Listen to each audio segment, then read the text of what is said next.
is not always what deserves attention. Let's see what happens when different opinions meet online. I believe that young people should actively participate in democracy. That's completely wrong. Who asked you? Why are you attacking me? Unfollow. This is the reality of many comment sections. Freedom of speech allows us to disagree, but it does not mean everyone has the right to insult, threaten, or silence others.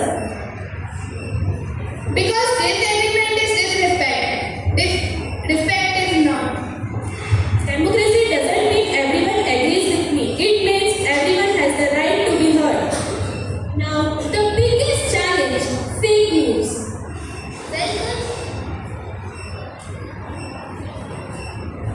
Welcome to the Fact Check Challenge. 1 million views, is it true? Yes.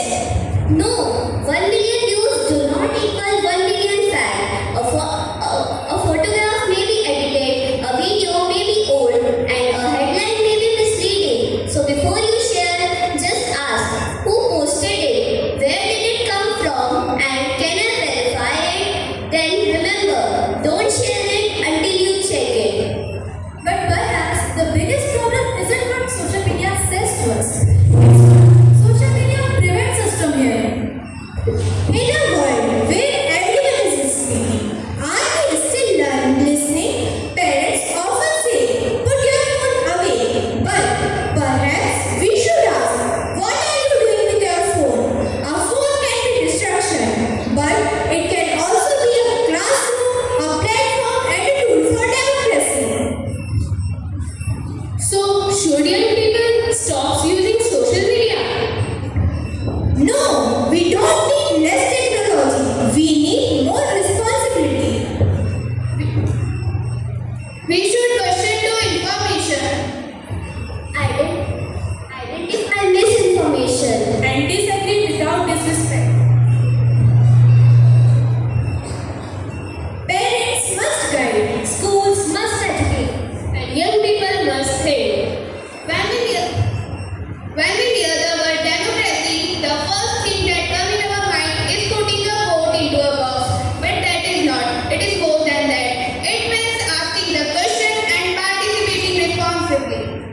Then social media is actually become a citizen better. Exactly. A young person doesn't have to wait until they become a politician or a leader to make a difference. One responsible post can raise awareness. One meaningful campaign can bring people together. And one voice can inspire thousands. But that voice must be responsible. Now, the information travels faster than ever before, and that gives us power. But remember, the faster the information travels, the more carefully we need to check it. Because when false information reaches thousands of people, it doesn't remain just a false message. It can influence opinions, it can create fear, and it can divide people. So before we share, we must ask ourselves, do I know this is true? And when we share comment, we should ask, am I expressing my opinion? Or am I attacking somebody? Freedom of speech allows us to disagree, but responsibility teaches us how to disagree respectfully. That is the heart of democracy. Democracy does not teach that everyone should think like me. It teaches us that everyone should think differently.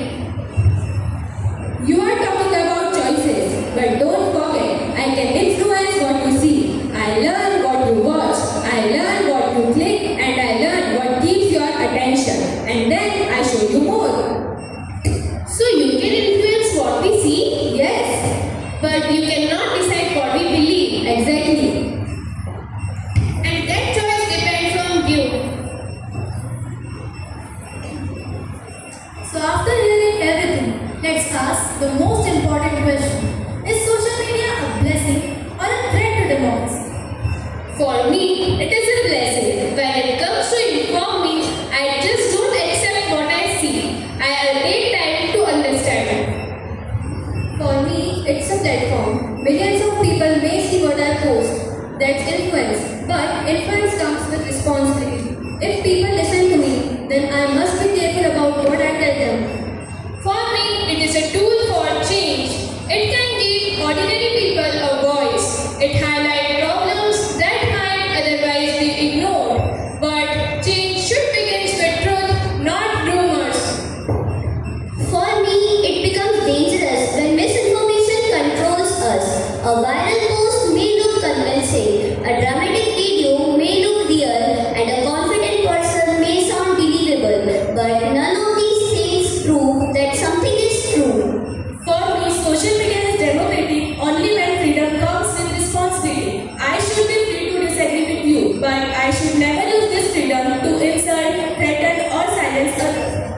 And for me, information is power, but unverified information can become manipulation. So responsibility is not just to consume the information, but to understand it.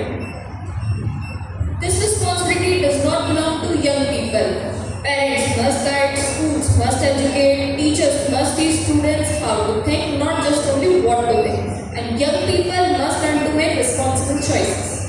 So correct answer is not. If social media is good or bad, the better question is what kind of citizens we are becoming online. Are we becoming someone who just simply follows or forward, or someone who verifies? Are we becoming someone who spreads anger, or someone who creates understanding? Because democracy isn't destroyed in one day, and democracy is not sprinted by one speech. It is made by our everyday choice, including the choices we make with every post, every share, every comment, and every click. Before we post, let's stop and think. Before we share, let's verify. Before we comment, let's remember there is a person behind the screen. Before we question, we should believe. And before we follow, let's understand. Because our voice has power, our choice has power. And together, they shape our lives. A screen has no conscience. An algorithm has no values. And a viral